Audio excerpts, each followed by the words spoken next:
Mari kita berdoa. Bapa kami yang di sorga, dikuduskanlah namamu, datanglah kerajaanmu, jadilah kehendak-mu di bumi seperti di sorga.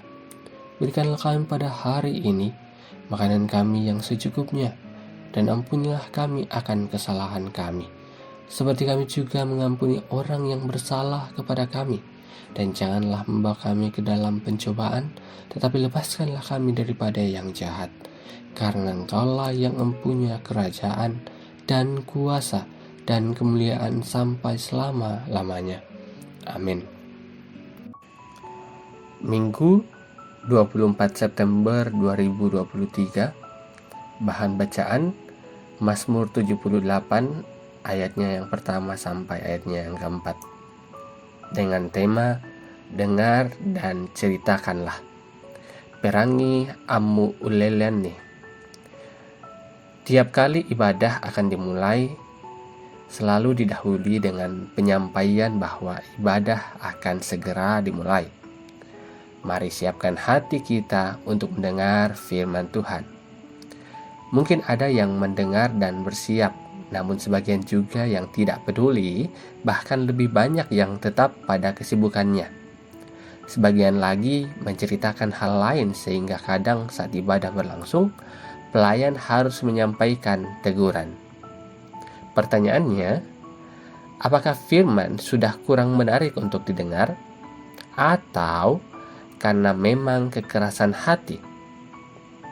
Kalau demikian, apa yang harus diceritakan kepada generasi kita jika kita sendiri yang tidak mengindahkan firman yang disampaikan? Pemazmur dalam bacaan kita menyerukan kepada umat Israel untuk mendengarkan cerita yang hendak ia sampaikan. Akan tetapi sebelum bercerita, ia menegaskan agar umat mendengarkan baik-baik firman Tuhan yang hendak diceritakannya. Karena itu, ungkapan pasanglah telinga, sendengkanlah telinga, menjadi ungkapan pengulangan untuk menegaskan kesiapan umat Tuhan. Cerita yang disampaikan bukan cerita tentang keburukan orang, melainkan cerita tentang perbuatan-perbuatan ajaib yang dilakukan Tuhan. Itu terdapat dalam ayatnya yang keempat. Cerita yang mereka telah alami atau mereka telah dengarkan harus juga mereka ceritakan kepada generasi penerus sehingga semua generasi dapat mendengar cerita tentang kasih Tuhan. Firman Tuhan harus disampaikan, dan umat harus mendengar firman itu. Ingat, tanggung jawab kita adalah harus menceritakan firman itu kepada generasi kita, sehingga mereka mengerti tentang perbuatan-perbuatan Allah yang ajaib yang dilakukannya sejak dahulu kala. Jadilah orang yang setia mendengar firman-Nya, supaya dapat diceritakannya. Amin.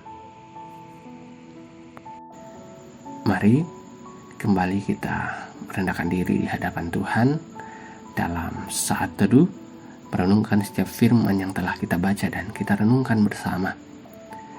Kiranya firman ini tidak hanya lalu dalam kehidupan kita, namun dapat tertanam baik dalam hati dan pikiran kita, sehingga firman ini dapat menuntun kehidupan kita pribadi lepas pribadi.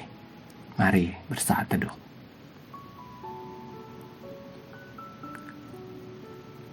Amin. Demikian perenungan firman Tuhan pada hari ini.